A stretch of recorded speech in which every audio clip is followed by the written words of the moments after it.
سلام رفقا.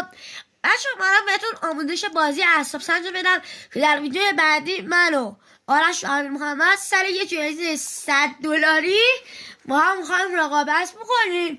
حالا میخوام بهتون یاد بدم شما حتما باید تو نرم افزار پاورپوینت یه همچین ویدیو رو درست بکنید. حالا من میخوام دکمه سازی رو بهتون یاد بدم و یه چیزیش هم البته کم گذاشتم.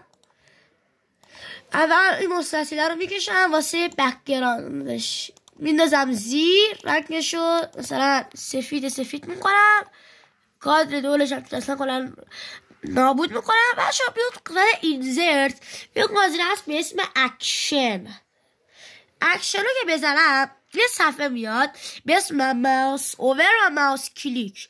وقتی من ماوس اوور بزنم یعنی وقتی موسم رفت روش اتفاق بیفته، میزنم میگم بره اسلاید میگم بره اسلاید 3 که اسلاید باخته مثلا اینا باشه و اینو تیکشو میذارم. حالا میدم وقتی رسید به دکمه پایان تا مشکلی کرد بره تو اسلاید 2. من شد بازی عالی ما. فعلا خدافظ.